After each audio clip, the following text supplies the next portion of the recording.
I'm Chief Dean Nier.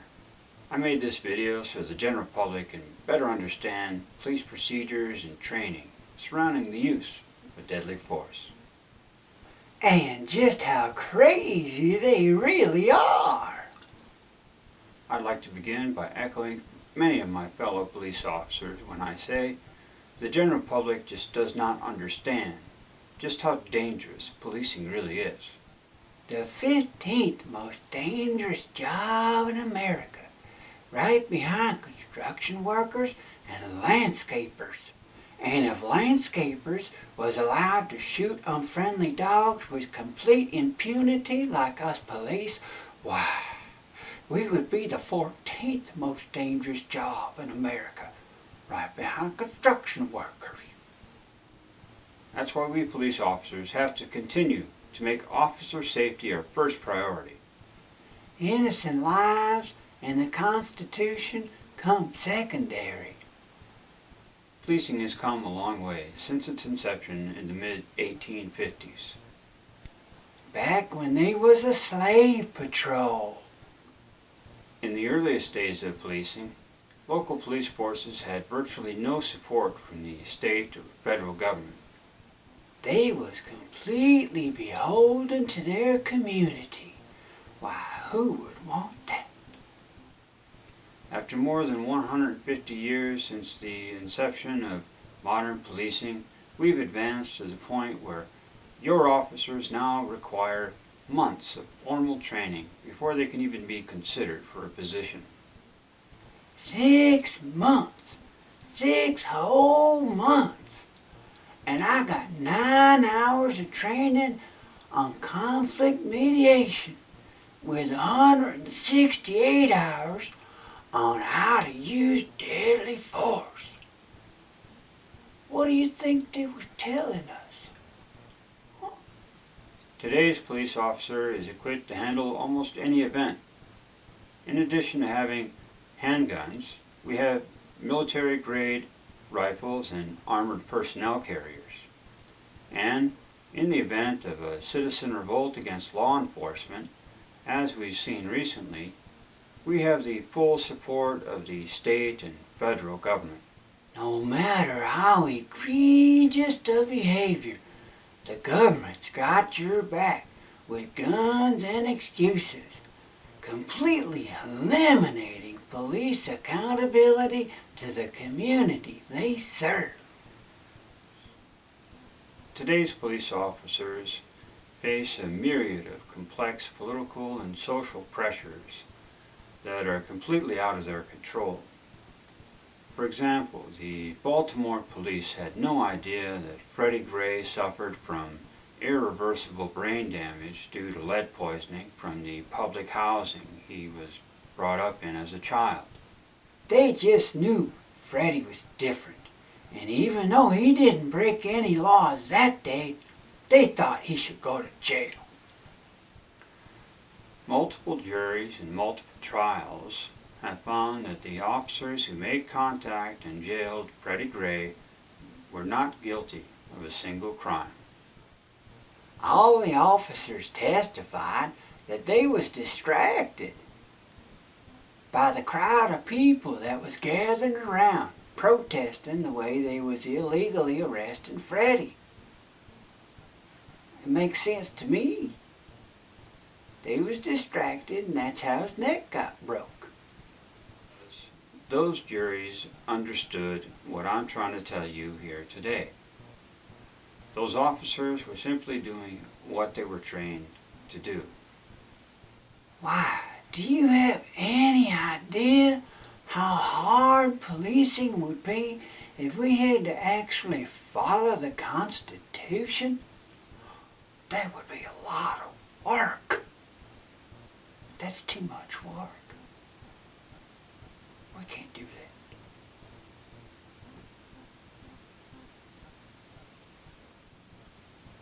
We have over 2,000 cities all over this country where the citizens are being poisoned by lead or other chemicals in their water or living environment, just like Flint, Michigan, and the neighborhood where Freddie Gray grew up in Baltimore. Now, your police cannot be expected to be the healthcare worker and mental health care specialist for the next 2 generations based on the political dysfunction of your state and federal government. However, most police forces have learned to adapt. We concentrate our efforts in the poisoned and low-income neighborhoods because it's a lot easier to pursue and convict people that are malnourished and poisoned and can't afford a lawyer and politically weak than the people who are healthy and wealthy. Why, that's hard work. And we don't have that kind of budget. When it comes to the inner workings of use of force, police officers typically use jacketed hollow point ammunition in their service revolvers.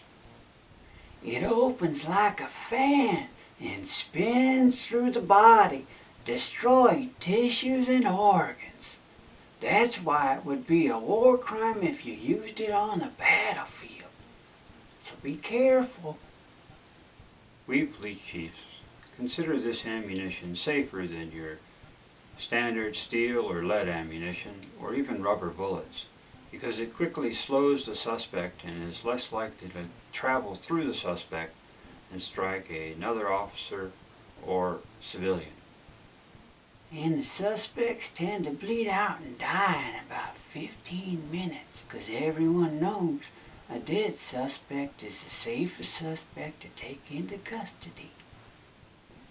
Officers are trained to fire multiple rounds into the subject because the body is surprisingly resilient, especially when under the influence of a drug such as PCP.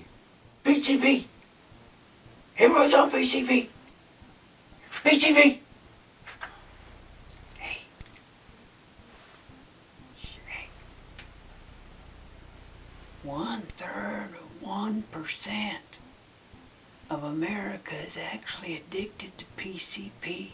Shh, but shh, don't tell nobody. Shh. Officers do have a duty to render aid, but they don't need to render aid until they believe it is safe to do so. Everyone's on PCP. The procedure for dealing with an aftermath from a use of force incident may slightly delay the treatment to the suspect, but it will ensure all the officers remain safe. We stop rush hour traffic and fly in a helicopter if you're injured in a car accident. But if the police shoot you, well, let's say things get a little more, shall we say, delayed? The first thing you want to do with any use of force incident is secure the scene and establish command. You want to place the partner, the officer who fired their weapon, or their immediate supervisor in charge of any and all evidence. And make sure you review the evidence before you hand it over to investigators. Officer safety. Once you've established command and control of the scene, you want to make sure that all the responding officers understand the plan of approach before rendering aid to a suspect. Make sure everybody gets the story. He thought he was on PCP and he's feared for his life. Okay, copy your sergeant's report if you need to. Shh. Get your story straight.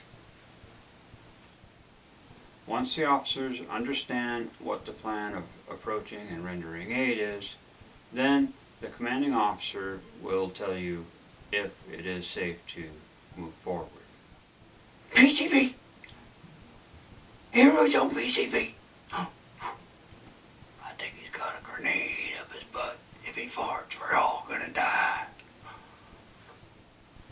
So, that's why you want to wait till there's no movement before you approach. No movement at all.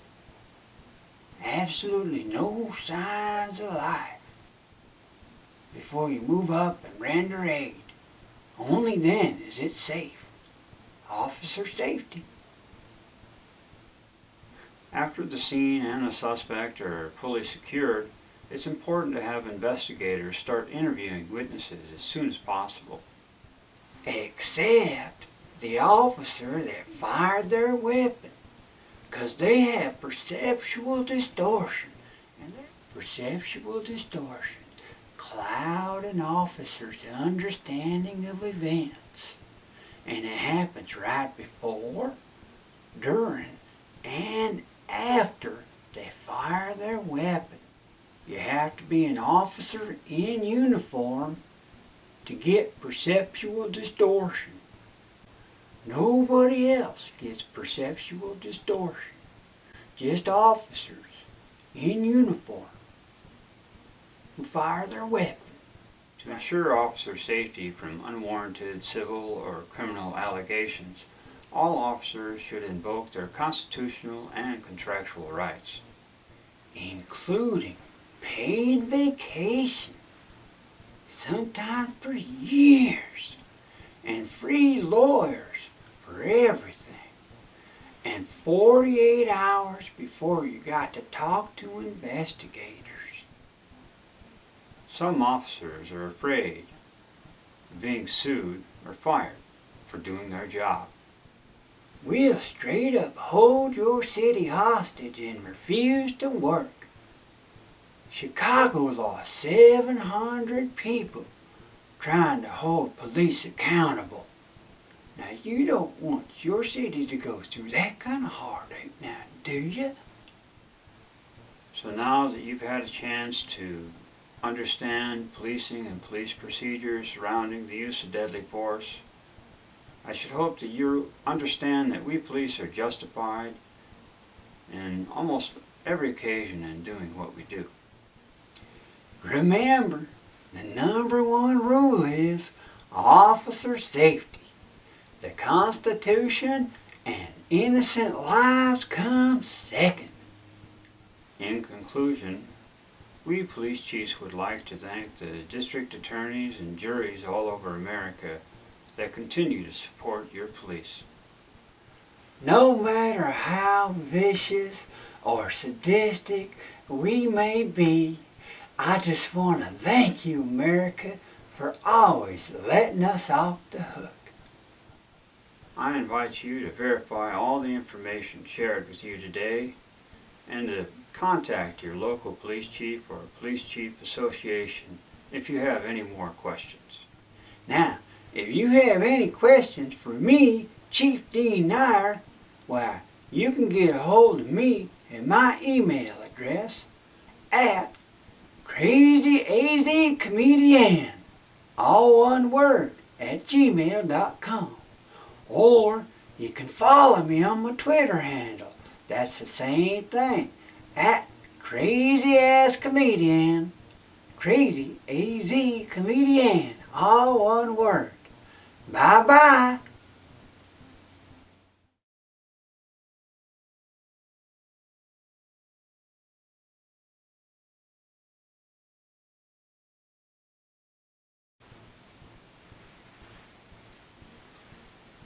What's so hard about that?